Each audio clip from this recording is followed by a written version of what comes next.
El Sol. Aparentemente inalterable. Es en realidad un reactor nuclear gigante. Su superficie está en un estado de cambio constante. Irradia violentas tormentas solares y corrientes de radiación que llegan a la Tierra a toda velocidad. Su superficie está repleta de manchas solares y su enorme campo magnético alcanza a todo el sistema solar.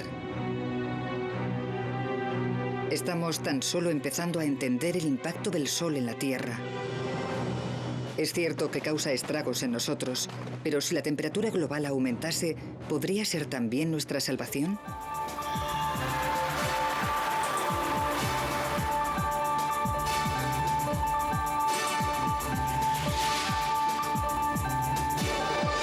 Ciencia al desnudo, la fuerza solar.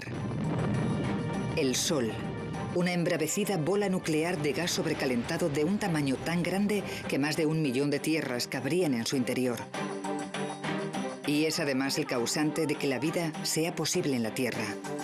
Provoca el crecimiento de plantas y bosques, proporcionando una corriente continua de energía día tras día. Ha alimentado a nuestro planeta desde hace 4.500 millones de años. Para la humanidad, la energía del Sol parece constante. Desde la última gran glaciación hace 10.000 años, las moderadas temperaturas de la Tierra han ayudado a que el hombre prosperara y construyera sociedades avanzadas tecnológicamente. Pero puede que esto no dure para siempre. Ahora estamos empezando a comprender que la relación entre nuestro planeta y el Sol es compleja y turbulenta. Regularmente, las tormentas solares expresan su furia. Gigantescas nubes de plasma salen de la superficie del Sol y chocan contra la atmósfera exterior de la Tierra, a veces llegando a afectar a satélites y redes eléctricas. Cada minuto el campo magnético del Sol y el de la Tierra libran una batalla. Estas olas emanan desde lo profundo del Sol, suben hasta la superficie y crean unas marcas oscuras llamadas manchas solares. La actividad de los campos magnéticos sufre altibajos durante ciclos de 11 años. En el máximo solar pueden verse más manchas solares y en el mínimo, muy pocas. ¿Pero qué significa eso para nosotros, que estamos a 150 millones de kilómetros?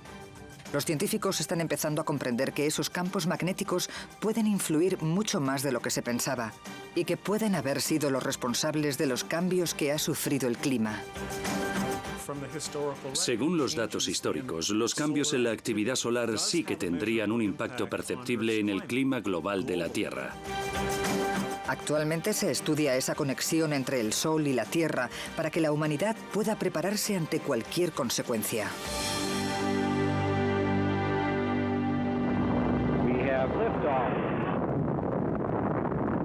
Los observatorios situados en el espacio nos proporcionan una visión única de la actividad solar.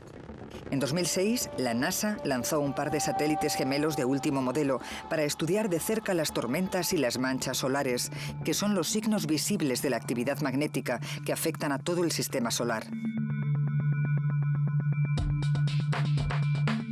Los científicos tomaron prestado un truco de las películas de serie B de los 50 para crear una imagen en 3D del Sol. Utilizaron 2 satélites que orbitaban conjuntamente, uno frente al otro, para construir una imagen tridimensional desde la Tierra. Esa imagen proporcionaría nuevos datos de crucial importancia sobre las explosiones masivas del plasma electrificado, llamadas tormentas solares. Millones de toneladas de gas sobrecalentado salen disparadas al espacio y sacuden la atmósfera terrestre, creando espectaculares auroras. Michael Kaiser es uno de los científicos del Observatorio de Relaciones Solar Terrestres Estéreo. Queremos seguir de cerca esas tormentas para poder predecirlas. Son básicamente tormentas eléctricas y pueden afectar a la nave espacial, a las redes de energía terrestres. Los GPS pueden verse alterados. Las tormentas solares están provocadas por líneas de fuerza magnética que rompen la superficie gaseosa del Sol y se parten, arrojando gases calientes y una intensa corriente de partículas cargadas. Es el tipo más potente del llamado viento solar. Algunas tormentas tardan 2 días en chocar contra la Tierra, mientras que las expulsiones más fuertes llegan en solo 12 horas. Stereo nos proporciona tiempo para poner los satélites y las redes de energía eléctrica en modo seguro y llevar a los astronautas a las secciones protegidas de la estación espacial. Lo que de verdad nos interesan son las que vienen directas a nosotros, pero es muy difícil calcular su velocidad. Una sencilla demostración nos enseñará cómo, gracias a 2 satélites, los científicos pueden calcular la velocidad de este viento solar. Michael Kaiser echa un chorro de líquido en una placa de cristal. Por delante es difícil medir la velocidad. Así es como los satélites antiguos solían ver las tormentas solares. Pero por un lateral se pueden medir 2 puntos del proyectil y calcular la velocidad de forma más sencilla. Al estudiar las tormentas solares no solo desde delante, sino también desde un lado, podemos calcular su velocidad y también de dónde vienen. La respuesta resultó ser el área que rodea a las manchas solares. Estas marcas oscuras de la superficie del Sol estaban rodeadas de misterio hasta el siglo XX, cuando los científicos se dieron cuenta de que podían relacionarse con el modo en que el Sol genera calor en su núcleo. Cuando los científicos descubrieron que el Sol conseguía su energía de las reacciones nucleares, la respuesta se hizo evidente. La fusión nuclear del Sol y las estrellas crea las condiciones para esos efectos magnéticos tan poderosos. Las corrientes de gas sobrecalentado generan intensos campos magnéticos. Cuando el interior del Sol se agita, aparecen lazos enormes de fuerza magnética que se funden, desaparecen y crean las manchas solares. Afortunadamente hay un modo de visualizarlo aquí en la Tierra, en la comodidad de su propia cocina. El astrónomo de la NASA, Sten Odenwald, compara los lazos de campo magnético con espaguetis. La superficie del Sol son gases muy calientes que dan vueltas con un movimiento de ebullición. Lo que puede verse en la olla es el agua calentada por convección, que sube hacia la superficie, libera su calor y vuelve a hundirse en el fondo de la olla para recalentarse. Los espaguetis son como las líneas de campo magnético que se agitan en la superficie del Sol. Estos campos llegan a la superficie, se concentran en manchas solares, estallan y cosas por el estilo. La turbulencia que causan las manchas solares no solo proviene del calor, sino también de la rotación del Sol. En los planetas sólidos como la Tierra, cada parte del planeta gira de forma uniforme. Pero el Sol es una bola de gas y no se aplican las mismas reglas. El ecuador da la vuelta en 25 días, pero los polos tardan 35. Los lazos magnéticos se estiran y se deforman mientras gira, y donde rompen la superficie, aparecen las manchas solares. Las manchas solares son inmensas. Una mancha puede tener desde el tamaño del continente africano hasta 30 veces el tamaño de la Tierra. Se cree que cuanto más grande es la mancha, más grande es la inestabilidad magnética que yace bajo ella, dando lugar a tormentas más fuertes y radiaciones invisibles más poderosas, como los rayos X y gamma. Y lo más extraño de todo es que no son del todo oscuras. Parecen oscuras por la claridad que les rodea, pero una mancha solar brilla 10 veces más que la Luna. Leif Svalgaard, físico solar y experto en la predicción de las manchas solares, puede demostrar cómo esta ilusión de luminosidad engaña al ojo, usando una pequeña bombilla y un proyector sobrecalentado. Una mancha solar está muy caliente, a unos 8000 grados. Está representada por el filamento encendido de esta bombilla. Parece brillante hasta que Svalgaard enciende el proyector sobrecalentado que representa al Sol. Si encendemos el resto del Sol a 10.000 grados, vemos que las manchas solares ahora parecen oscuras. Pero es solo por este contraste por lo que parecen oscuras. Las manchas solares son, de hecho, una ventana en la actividad magnética escondida del Sol. Pero también pueden ser un indicador de otro efecto más profundo que la ciencia acaba de empezar a comprender. Los astrónomos medievales no sabían que el descenso dramático del número de manchas solares podría haber estado relacionado con un periodo de importante cambio climático conocido como pequeña glaciación. Fue una época terrible en la que se perdieron numerosas cosechas y algunas zonas se hicieron inhabitables. Las manchas solares son familiares a los astrónomos, tanto como los planetas y la Luna. Pero hasta mediados del siglo XIX eran solo una curiosidad astronómica. Ahora, algunos científicos creen que las manchas solares son señales visibles de un misterioso mecanismo que produjo un importante cambio climático en el pasado. Sus teorías se basan en las frecuentes correlaciones entre el clima y el número de manchas solares que han registrado los astrónomos durante siglos. Ahora, los científicos están descubriendo que la variación solar afecta a nuestro clima de modo complejo y sutil. El número de manchas solares de la superficie, el de erupciones, la cantidad de luz ultravioleta, todo tiene un impacto perceptible en el clima terrestre. El primer registro de manchas solares se remonta al 800 a.C. Galileo fue el primer astrónomo que estudió las manchas solares de forma científica, dibujando a las 1000 maravillas la posición de las manchas en su libreta. Las notas de los astrónomos muestran que entre 1645 y 1714 la cantidad de manchas era muy baja o casi inexistente. Al mismo tiempo, Europa y Norteamérica sufrían un periodo de frío conocido como la Pequeña Glaciación, que duró unos 500 años. Durante esa pequeña glaciación hubo un periodo más corto de frío extremo que duró más de 70 años. Aquel periodo se conoce con el nombre de mínimo de Maunder. Un invierno, durante la pequeña glaciación, se pudo ir caminando desde Manhattan hasta Staten Island por encima del hielo. Y en Londres, el Támesis se heló durante meses enteros. Los londinenses hasta montaron exposiciones sobre el río. El hecho de que parte de aquel periodo de frío extremo coincidiera con el bajo número de manchas solares es algo que ha intrigado a los científicos desde entonces. Judith Lynn es una importante experta en cómo la radiación solar influye en nuestro clima. Existen multitud de pruebas anecdóticas que conectan la variabilidad del Sol con el cambio climático a través de indicadores indirectos de la claridad del Sol y de la temperatura de su superficie. Es un tema sumamente polémico porque, para entenderlo correctamente, se necesitarían datos a largo plazo de los cambios en la claridad del Sol y en el clima terrestre. Los científicos necesitaban más información, pero eso no era fácil. Los datos de Galileo fueron los primeros que nos proporcionaron una idea clara de la actividad que estaba teniendo lugar. Pero ahora los científicos poseen datos de las manchas solares de hace miles de años.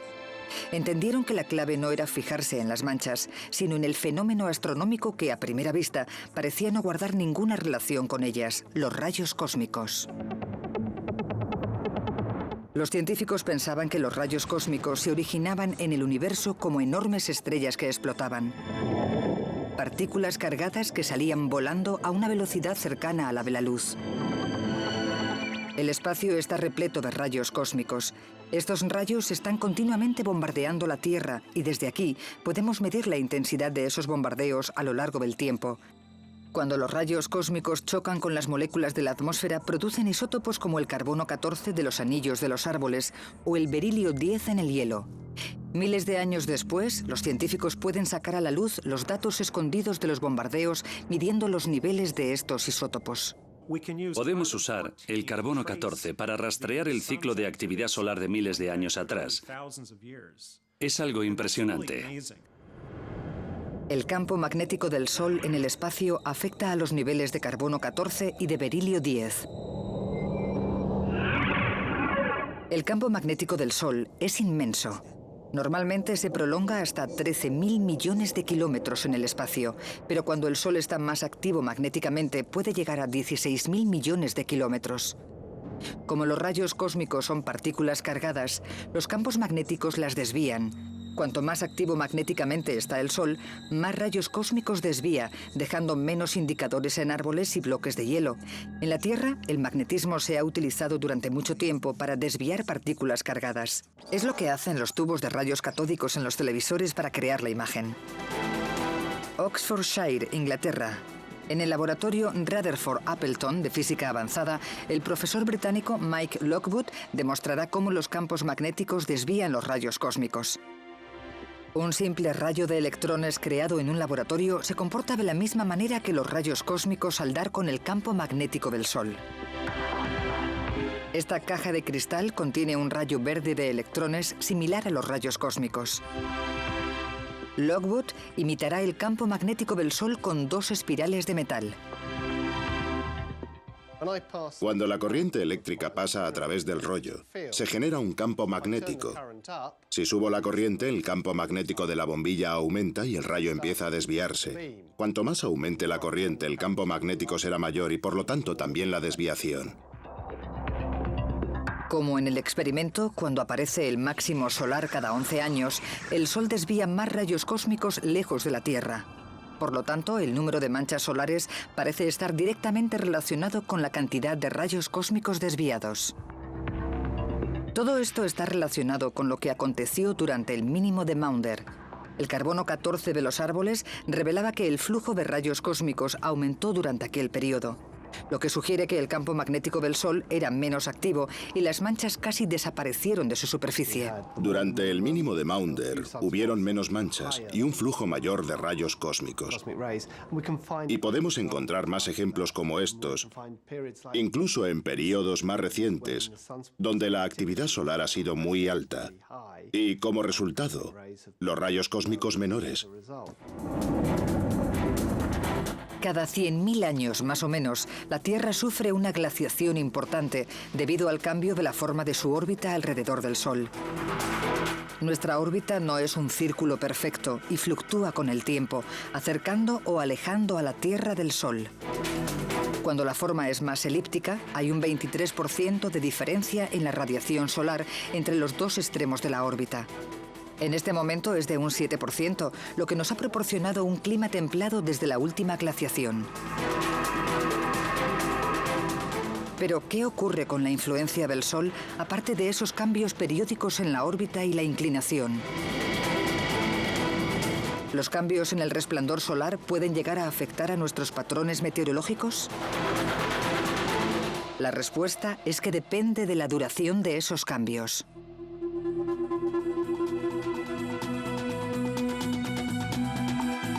Las manchas solares varían a lo largo de los 11 años de ciclo. Pero eso no es tiempo suficiente para que las pequeñas diferencias en la producción de energía provoquen algún cambio. Nuestro planeta no puede calentarse y enfriarse tan rápidamente. La razón es que los océanos absorben mucha cantidad de energía y costaría décadas o incluso siglos que se reflejaran los cambios. No hay duda de que si la producción solar descendiera lo suficiente durante esa escala de tiempo, la Tierra se enfriaría como respuesta. El ciclo de 11 años causa poco impacto, pero no es el fin del ciclo de las manchas solares. En los datos se encuentran otras tendencias. El mínimo de Maunder pudo haber sido el resultado de un ciclo más largo. Y ese ciclo pudo ser lo suficientemente largo como para marcar una diferencia. Pero exactamente ¿cuánta diferencia? El problema es que aunque se pueda rastrear la actividad del Sol, es muy difícil analizar cómo el clima de la Tierra ha cambiado en relación con ella. La única manera de saber si el Sol tiene periódicamente ciclos mayores y si podría afectar al clima global sería consiguiendo datos climáticos exactos de hace miles de años. Y eso es lo que creen que han descubierto 2 científicos estadounidenses en las cuevas de Nuevo México. El paleoclimatólogo Yemani Asmeron y su colega Víctor Poliak de la Universidad de Nuevo México han hallado un ingenioso modo para calcular de forma exacta el clima del pasado, usando las estalagmitas de las cuevas antiguas. Al fijarnos en la información climática de hace 10.000 años, basada en las estalagmitas, la coincidencia es sorprendente y también bastante sólida. Las profundas cuevas de Nuevo México, en el suroeste de Estados Unidos, han preservado un registro perfecto de los cambios en el clima. Gracias a él, estos científicos han establecido un registro climático del suroeste estadounidense de un periodo de más de 3.000 años durante el último Holoceno. Cubre el periodo más reciente de la historia climática de la Tierra, desde que acabó la última glaciación. Uno de los atributos más importantes de las estalagmitas es que se pueden obtener edades absolutas de manera precisa y que contienen laminados anuales, como los anillos de los árboles, así como pruebas del cambio climático a una escala magnífica. Pero para conseguir esos datos, las muestras necesitan una cuidadosa preparación. Las estalagmitas pasan por un proceso de 3 fases. La estalagmita lleva creciendo desde hace 3000 años y manifiesta unas líneas anuales. En primer lugar, se extrae una muestra de polvo con un taladro. Con este polvo se puede establecer la época exacta de esta capa en concreto. Después, Polyak mezcla la muestra con sustancias químicas y así la separa en uranio e isótopos de torio. Por último, meten los elementos en un espectrómetro de masas. Este proceso mide la cantidad de uranio que se ha descompuesto a lo largo del tiempo y los isótopos de torio que se han producido. Con estos datos, los científicos pueden calcular exactamente la edad de la muestra. Además, gracias a su composición química y mineral, pueden calcular lo seco que era el clima en ese año concreto. Increíblemente, los periodos de sequía que mostraban estos datos casaban exactamente con la actividad solar, igual que los datos del carbono 14. Las estalagmitas proporcionan datos precisos que se remontan a cientos de años atrás. Estos métodos científicos pueden explicar la misteriosa desaparición de una antigua civilización de nativos americanos a 530 kilómetros de las cavernas de Cañón Chaco. Sus habitantes se establecieron aquí, en el noroeste de Nuevo México, en el 850 a.C. El complejo Chaco está considerado como uno de los centros regionales de los americanos ancestrales. Y en aquella época fue un centro de actividad muy complejo, comparable con otras comunidades del mundo. Y entonces, 400 años más tarde, los expertos creen que el clima se secó drásticamente. Los nativos americanos tuvieron que abandonar el cañón para siempre. Desgraciadamente, a pesar de su sofisticación, no tenían la capacidad adaptativa necesaria para sobrevivir a tal cambio climático. Las estalagmitas registraron estos cambios con una precisión increíble y revelaron que alrededor del año 1250 sí que se produjo una importante sequía. ¿Pero fue el Sol el que forzó ese cambio climático? ¿Produjo simplemente más calor del normal durante aquel periodo seco? La relación estadística entre el clima y el número de manchas solares no nos dice cómo la actividad del Sol puede cambiar el tiempo. ¿Qué pruebas hay de que cuando el Sol está más activo magnéticamente, produce más calor como lo sentimos en la Tierra? Para resolver este misterio, los científicos han intentado averiguar cómo el Sol genera su aparentemente infinita corriente de luz y calor. La energía del Sol la generan inmensas presiones del núcleo. Sorprendentemente, la energía que sentimos diariamente no se genera 8 minutos y medio antes, que es el tiempo que tarda la luz en llegar a la Tierra, sino que se produjo en el núcleo del Sol hace 250 000 de años. Solo notaríamos el cambio en la producción de energía solar dentro de unos cuantos siglos. Los fotones de luz rebotan durante miles de años en el interior del Sol, intercambiando calor y energía antes de escaparse y viajar hacia la Tierra. ¿Es un misterio? ¿Cómo vamos a calcular la producción de energía solar si la energía que recibimos es tan antigua? El físico de origen austriaco, Wolfgang Pauli, tenía la teoría de que el Sol también expulsaba miles de millones de partículas neutras de su núcleo que chocaban contra la Tierra de forma ininterrumpida, pero invisible para los instrumentos científicos. Pauli pensaba que apenas tenían masa y que eran capaces de atravesar cualquier objeto, incluida la Tierra.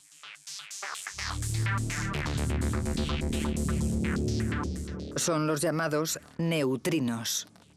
Los neutrinos son mensajeros excepcionales porque pueden atravesar la parte exterior del Sol sin apenas interferencia. Los científicos creen que una de esas partículas podría atravesar un bloque de plomo de 1 año luz de longitud. En un segundo, unos 100.000 millones de neutrinos pasan a través de mi pulgar, pero no se absorbe ninguno, y casi todos lo atraviesan sin ninguna interacción.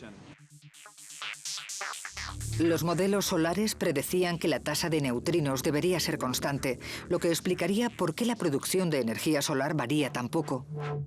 Pero antes, la ciencia debía demostrar que existían. Así que en 1990 los científicos construyeron un centro con más de 2 kilómetros subterráneos en una excavación minera cerca de Sudbury, en Canadá. Querían crear un área libre de otra partícula común en el sistema solar, los rayos cósmicos.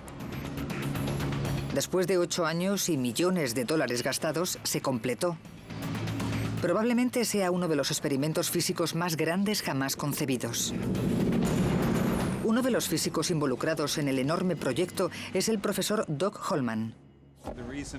Estamos bajo tierra porque es muy difícil captar estas señales y debemos evitar otras señales normales que interferirían en nuestras mediciones de los rayos cósmicos. Por eso, estando aquí abajo, podemos evitar esas interferencias.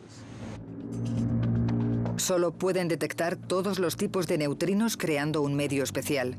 Un depósito con 1000 toneladas de agua enriquecida con neutrones que proporciona la industria nuclear. Recibieron esa agua pesada en buques cisterna de reactores nucleares comerciales. Los neutrinos reaccionan con el agua pesada y producen diminutos destellos de luz. Miles de sensores de luz colocados por todo el depósito detectan estos destellos o fotones. De los millones que lo atraviesan, unos 20 al día producen una señal. Sabemos que son muy minúsculos, por eso no les afectan los átomos individuales de los materiales normales. Detectores anteriores y más pequeños construidos en Japón y Estados Unidos encontraron menos de lo que habían esperado. Este nuevo centro ha sido capaz de demostrar que los neutrinos cambian de forma evitando intentos anteriores de encontrarles. El misterio de los neutrinos se resolvió cuando descubrieron que podían cambiar su identidad de un tipo a otro. El detector de Sudbury confirmó lo que los astrofísicos pensaban desde siempre. El núcleo del Sol genera una tasa fija de energía. En nuestro experimento encontramos esos neutrinos perdidos y pudimos determinar que la tasa de producción de neutrinos del Sol era realmente lo que los modelos predecían. ¿Qué impacto tiene esa tasa fija de producción de energía sobre nuestro planeta? Una manera sencilla de calcular la producción del Sol sería mirando cómo una pequeña área de Tierra se calienta durante los 11 años de ciclo solar. En un día soleado, cada metro cuadrado de la superficie de este planeta recibe 1000 julios por segundo de energía del Sol.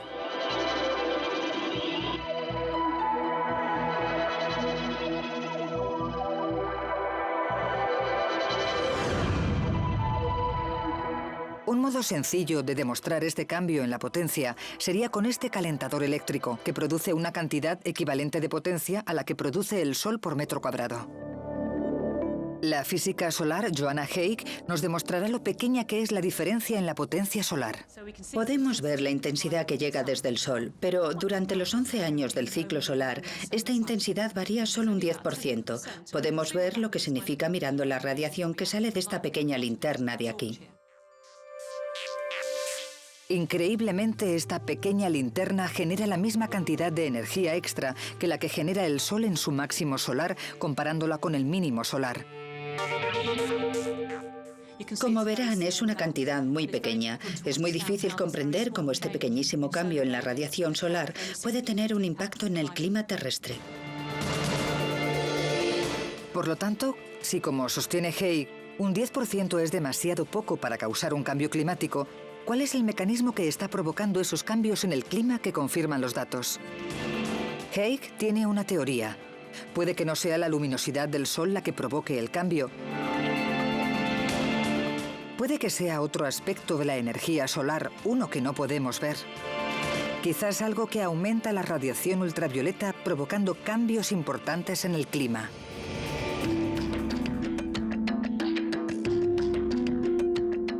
Los científicos han descubierto una posible relación entre las manchas solares oscuras y los periodos históricos de cambios climáticos drásticos. Pero la producción de calor natural del Sol varía muy poco durante los 11 años del ciclo. La gente suele referirse al Sol como constante solar, tal y como declara la experta de la NASA Barbara Thompson. La constante solar no es realmente una constante, aunque sí bastante fija. Durante el ciclo solar hay variaciones en la producción solar que genera el Sol. Pero no es un gran cambio. De hecho, se necesitan instrumentos bastante sofisticados para medirlos.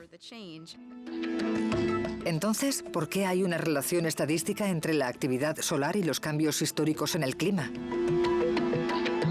La respuesta podría basarse en el hecho de que el Sol no solo genera calor.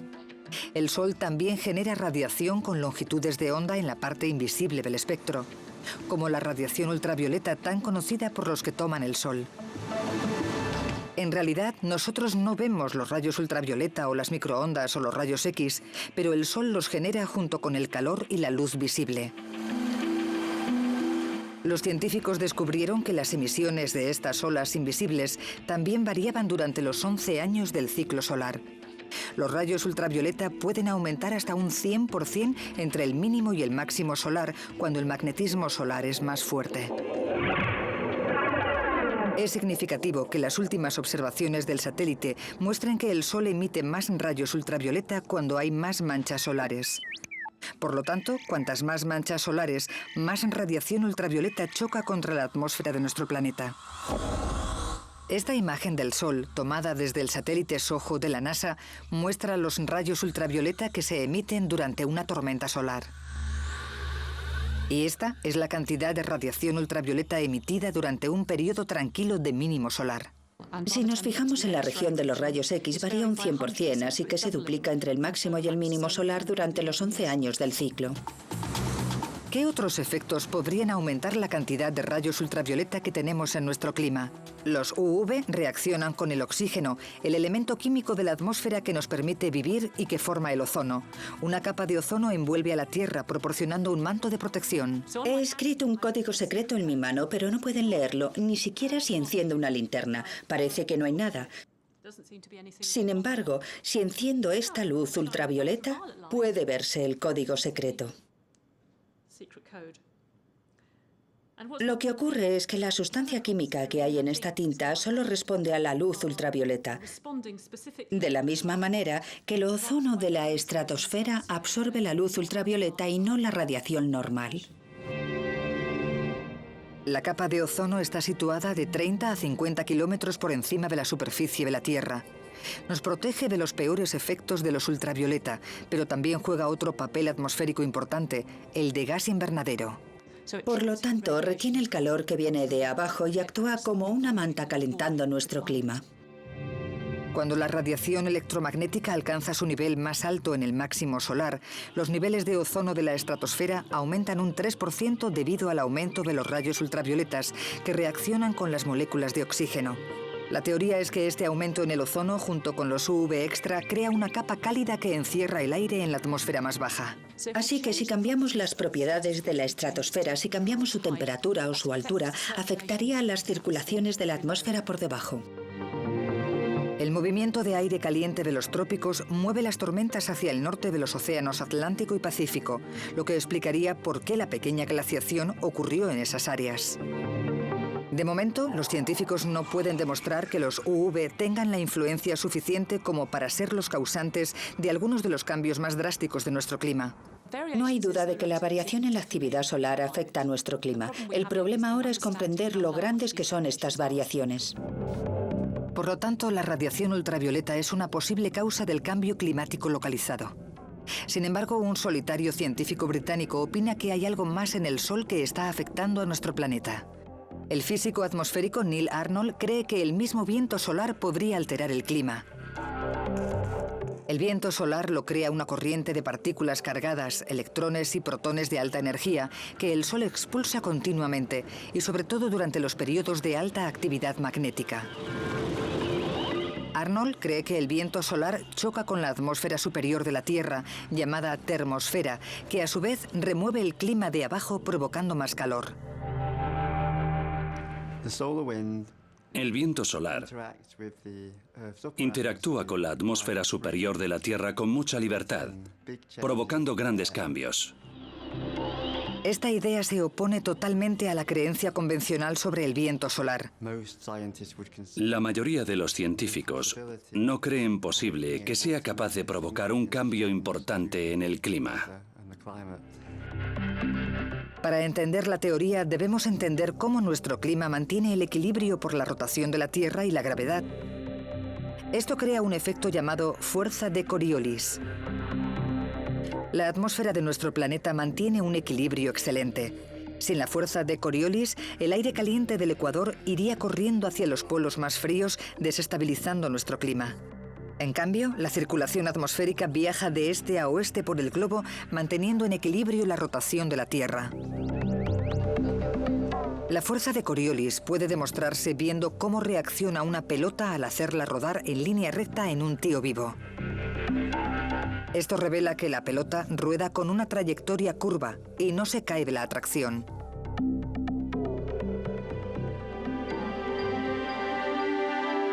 Por tanto, la fuerza de Coriolis impide que la atmósfera se dirija a los polos más fríos, llevando al sistema de este a oeste.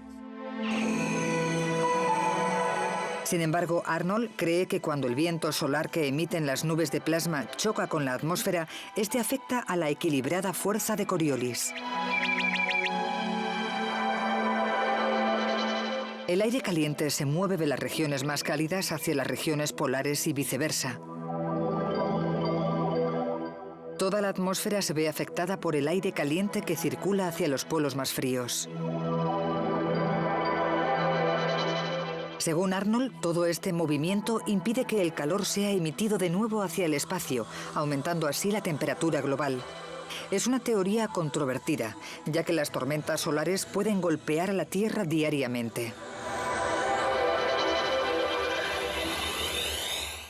La gente tiene dudas acerca de que si lo que ocurre en la atmósfera exterior a cientos de kilómetros de nosotros, como por ejemplo donde orbitan las naves espaciales, puede realmente afectar a la superficie.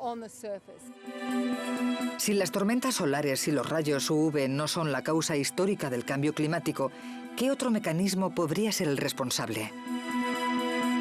Como hemos visto, los paleoclimatólogos han establecido la actividad solar de siglos pasados mediante el análisis de isótopos y la datación por radiocarbono. Cuando la actividad solar es alta, el campo magnético del Sol se hincha, desviando los rayos cósmicos. Cuando la actividad magnética es baja, hay más rayos cósmicos que sacuden la Tierra. ¿Podrían ser los mismos rayos cósmicos la relación que falta entre la actividad solar y el cambio climático? El Sol es el objeto más poderoso del sistema solar. Los científicos están empezando a comprender sus efectos sobre nuestro planeta. Parece que los cambios históricos en el clima están relacionados con la fuerza de los campos magnéticos del Sol. Los datos de los últimos 1200 años muestran una pauta emergente de la influencia solar. Hacia el 800 después de Cristo hubo un periodo de insólito calor que duró unos 400 años. Después el clima osciló de nuevo hacia condiciones más frías. Hacia el 1250, las colonias vikingas de Groenlandia dejaron de ser fértiles tierras de labranza para convertirse en páramos baldíos. En el siglo XVII, Londres vio cómo se helaba el Támesis. Hasta el siglo XX, la causa de los cambios en las temperaturas era un misterio. Parecía que el Sol era un catalizador, pero todavía se desconoce cómo provocó exactamente los cambios en el clima. Una explicación posible tiene que ver con los rayos ultravioleta y las tormentas solares que afectan a nuestro sistema climático. Pero podría haber una causa más sutil y sorprendente, una que empieza fuera de nuestro sistema solar, en el espacio. La cantidad de rayos cósmicos interestelares que chocan contra la Tierra está regulada por la fuerza del campo magnético del Sol en ese momento preciso. El análisis de los isótopos presentes en el hielo y en los anillos de los árboles es un dato extraordinario que lo demuestra. Pero, ¿y si los mismos rayos cósmicos afectan a nuestro clima de forma más directa? ¿Podrían ser esas partículas energéticas que emanan de las explosiones de las estrellas el mecanismo real detrás del cambio climático? La primera pista podría estar relacionada con un fenómeno meteorológico diario: las nubes. Normalmente, cuando hay pocas nubes, estas ejercen un efecto refrescante en la superficie de la Tierra. Cuando la cobertura es más alta, el calor del Sol se refleja en el espacio. Esto permite que la superficie de la Tierra y los océanos se refresquen. Algunos piensan que un aumento del 2% en la cobertura de las nubes reduciría de nuevo las temperaturas a las de tiempos preindustriales. La relación entre la cobertura de las nubes y el cambio climático intriga al físico danés Henrik Svensmark. Un 2% no parece demasiado, pero la verdad es que sería muy importante para el clima. Las nubes se forman cuando el aire que sube de la superficie calentada de la Tierra se enfría. Entonces, algunas moléculas de vapor de agua se amontonan tan rápidamente que no pueden separarse por su propia energía. Después, el vapor de agua se condensa y forma gotas de nube. Con este dispositivo tan simple, formado por una botella con un poco de agua dentro, intentaré demostrar cómo se forman las nubes. Primero, el agua satura el aire que hay en la botella. Ahora las condiciones son ideales para formar una nube. Lo único que se necesita es añadir algunas partículas diminutas para que las moléculas de agua se amontonen alrededor. Svensmark utilizará el humo. Ahora intentaré provocar una supersaturación presionando la botella y soltando.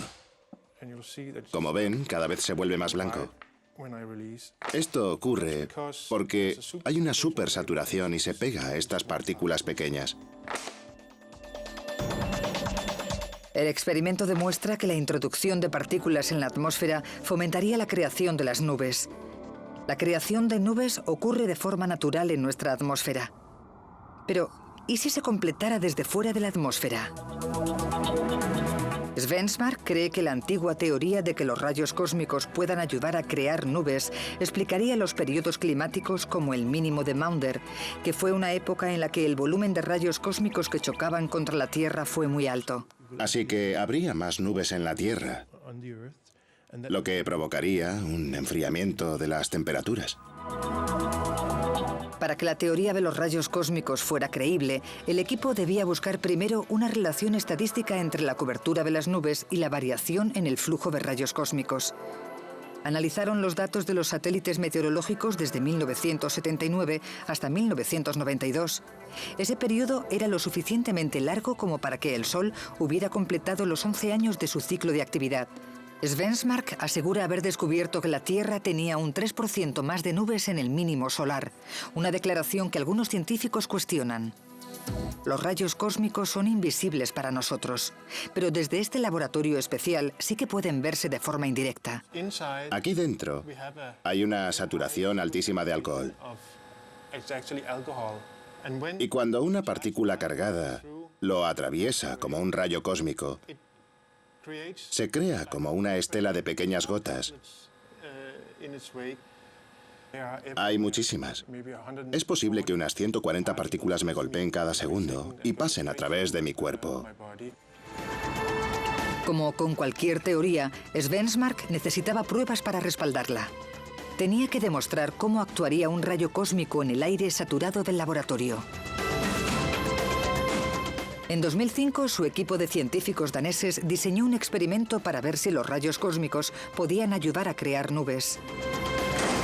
La cámara más grande se construyó a nivel del mar, pero hay otra más pequeña bajo tierra diseñada para eliminar los rayos. Lo que hacen es inyectar aire y rastrear los gases del depósito como el dióxido de sulfuro para emular el aire de encima del océano. Para imitar al Sol, utilizan una lámpara de rayos UV colocada en un extremo.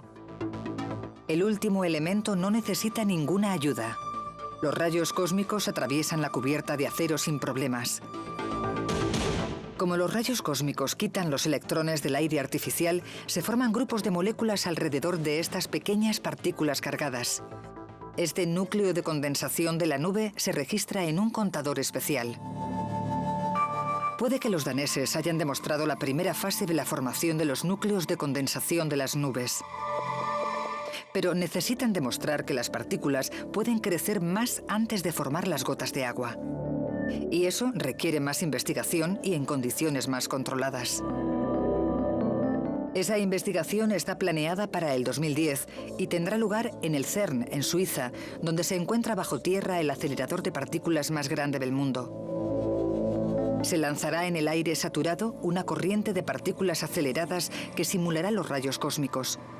Solo entonces descubriremos si las pequeñas partículas de los daneses pueden aumentar de tamaño cuando empiezan a formarse las nubes. Será un experimento muy interesante porque no sabemos casi nada de este tema y podría confirmar la teoría de que pueden crecer lo suficiente para ayudar a la formación de las nubes. Los científicos están empezando a descubrir la extensión de la influencia del Sol sobre nuestros modelos climatológicos. Hace 30 años, muy pocos pensaban que la variación solar pudiera influir en nuestro clima. Pero un pequeño grupo de científicos creyeron que sí lo hacía. Si los ciclos solares afectan realmente a nuestro clima, la actividad del Sol será crucial para la Tierra durante el próximo siglo. Estamos empezando a comprender que hay una relación sutil entre el viento solar y ciertos aspectos de nuestra atmósfera. Los gases invernadero producidos por el hombre están calentando el planeta. Pero ¿serán importantes también en un futuro los cambios en la actividad magnética del Sol? Si se acabaran, el calentamiento global podría ser más lento de lo esperado, evitando la hambruna y las inundaciones en algunas partes del mundo. A pesar de esta posibilidad, muchos piensan que las emisiones de carbono deben reducirse. Debemos seguir reduciéndolas, porque cuando el Sol acabe su periodo de baja actividad, estaremos en el mismo sitio que empezamos de verdad. Sabemos que tenemos el poder para cambiar el clima de nuestro planeta, pero debemos usarlo de forma responsable, aunque nuestro poder no es el único que interviene. Hace millones de años que el Sol sufre variaciones y los cambios en su energía afectarán al clima de la Tierra porque esa energía es la fuerza impulsora de nuestro clima. El Sol ha influido siempre en el clima de la Tierra según nuestras mediciones. Es posible que cuando está menos activo magnéticamente, más frío se vuelve nuestro planeta. No comprendemos perfectamente cómo ocurre, si son los rayos ultravioleta, el viento solar o los rayos cósmicos, pero de lo que sí estamos seguros es de que nuestro bienestar y el bienestar del planeta Tierra dependen del Sol de un modo que solo ahora empezamos a comprender.